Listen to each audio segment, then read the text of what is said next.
everybody, this is Jerrie from Missing Persons of America.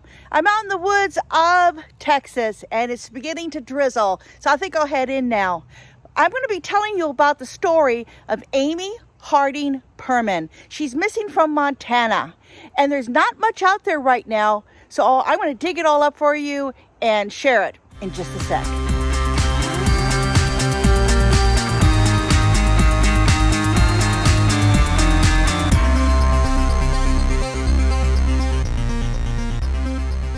Hi everyone, I'm going to be talking about Amy Harding Permann. She's 34 years old and she's missing from Great Falls, Montana.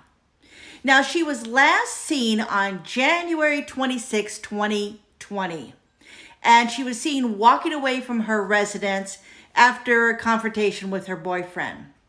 Now Amy states on Facebook that she's a registered nurse and she works for the Benefits Health System. And she's been in this relationship since 2013. Now, the Cascade County Sheriff's Office, they received a 911 disturbance call at 343 Flood Road. And they went over there, and Amy's boyfriend, John Van Gilder, who's a neurosurgery specialist, stated that Amy had assaulted him and then ran off and was heading southeast towards the Missouri River. What we don't know about this case is that Van Gilder called the police because he said he was assaulted, or because he was concerned about Amy walking off, or because Amy had not returned. We don't know the time difference. And when Amy left and when Van Gilder called, we don't know how much time has gone by since then. We don't know if she walked off and he called right away, or we don't know if she walked off and he waited to see if she returned and she didn't and then they called. There's a big gap there. We don't have that information to know how soon that happened. But regardless, the police, the Cascade Sheriff's Department, they wasted no time to look for her. They knew that the temperature was going to be dropping. They said it was getting into the 30s. She had walked off with her black pants on and a long sleeve shirt, and she had no jacket. At the point that our initial search did not, find her, due to the weather conditions, and her not being dressed appropriately, and due to the environmental conditions we were in, that she was a missing person. She didn't have her phone. She doesn't have her key. She doesn't have anything. She left her car in the garage. She didn't take that. She just went walking. So we say, well, maybe she went to blow off some steam. We don't know at this point. But the Cascade Sheriff Department was very concerned. They knew how cold it was going to continue to get, and they wanted to find her as soon as possible. So there's a lot of questioning on social media about this whole incident. They're asking a lot of questions. First, they're wondering why she wandered off at night. Now, it's supposed to be at 8:30 p.m. that evening. So why did she go then? I mean, if she was blowing off steam and she took off, maybe she was angry and she took off, but it wouldn't be long. It was 30 degrees out there. It wouldn't be long before she started going, you know what? I'm cold. What was I thinking? That this cold is going to bring her around to thinking, I can't stay out here any longer. I got to get a jacket or something on, or I got to go back and get my car. There's all kinds of other things she could have done. So for her to go out and not return for hours upon hours really concerns me. And I thought, well, maybe she went to a nearby house. So I looked on the map and there's a lot of houses right around that area. She could have walked right over there to it, but no one is reporting that they have seen her since this incident. Then I also looked to see where the nearest town was, and I found that it was quite a ways away. She could have walked it, but it would have taken her hours to get there. She could have picked up a ride and they could have taken her the rest of the way into the town, but once again, no one has reported seeing her. So if she went that way, we don't know for sure, but that was quite a walk for her to go. And without a jacket, that really seems kind of unlikely she would have done that. Now, one of the other things that social media is saying is, well, one comment was only people fleeing for their lives are the ones that run off. Well, that's a thought.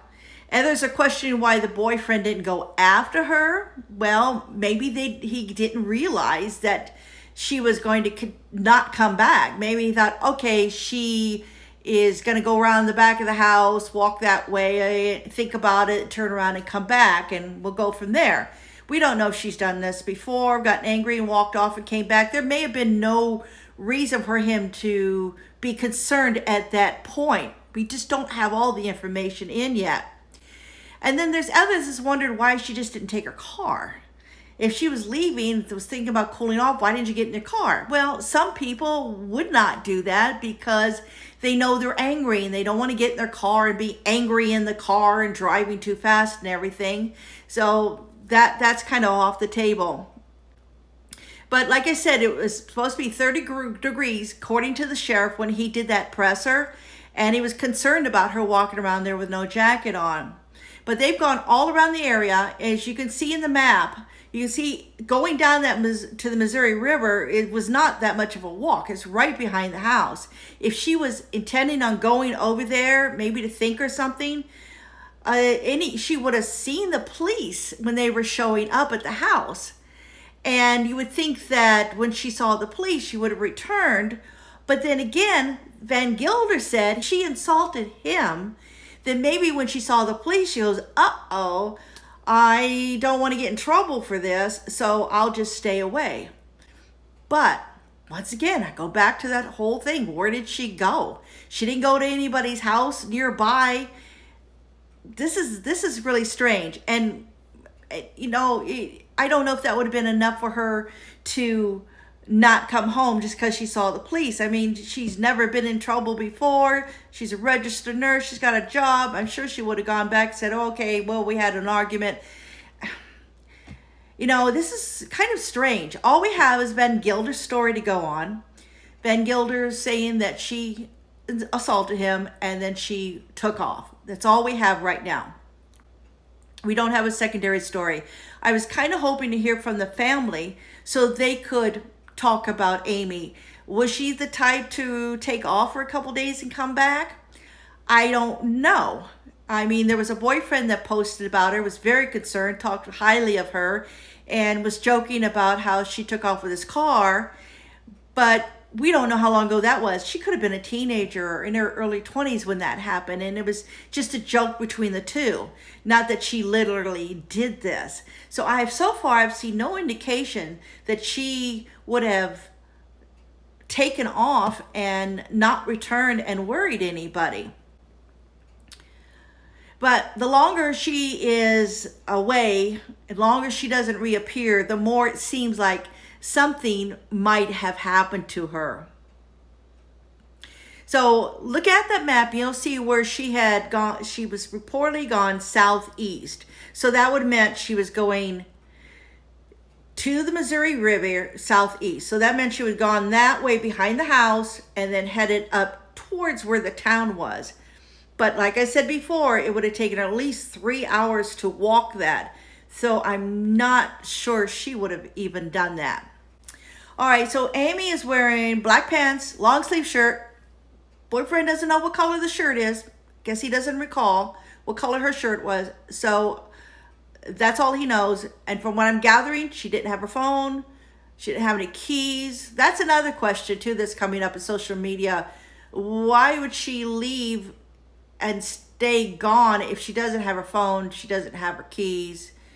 You know, she want to make sure she got back in the house, right? Maybe she was kind of come back after he went to sleep and she didn't want him to lock her out, or so she had to get back in. It's not adding up for a lot of people. So we know that the Cascade Sheriff Department, they have searched with a drone, they have searched with a helicopter, they have searched on land. What else did they use? Oh, canines. They've used canines out there too. They've done everything they possibly can to find her, and nothing so far. I don't know how far they've spread out. Now, right now, they're not asking for any help. they're probably trying to follow any trail she might have, and they don't want it contaminated by a lot of people searching for her. So I don't know. They're probably going to spend. They've spent today searching also. Probably go as long as they can, and then we'll see what tomorrow brings. Today is Tuesday, and she was gone on the 26th, so we're going on the night of the 26th, and today's the 28th. So it's very worrisome. Amy, if you're out there, please let everybody know where you're at, because we're worried about you, hun, and we want to make sure you're okay. And that's it. And if you happen to spot her, don't forget, take a photo. A lot of people, they got their photos on their cameras all the time now. And if you see somebody, you think, oh, I think that's Amy, take a freaking photo and then send it over to the police department and let them decide whether it was her or not. There's got to be some kind of tip, some kind of lead. That was the most worrisome for me, is no one has said they have seen her since that evening, and only one person saw her on that evening. All right, so call the Cascade County Sheriff's Office if you have any information. Their number is 406-454-6970. And leave a comment below. Let me know if you think that Amy took off on purpose, or if something happened to her. What's your theory on this? Do you think that she walked down there and oh my gosh, heaven forbid, slipped into the river? Or do you think that she may got tripped up in the forest and got turned around and she can't find her way back? I don't know. Let me know what your theory is on this case, because I'm really curious. I'm not sure what's going on with this one. All right, thanks for watching, everybody, and I'll see you soon.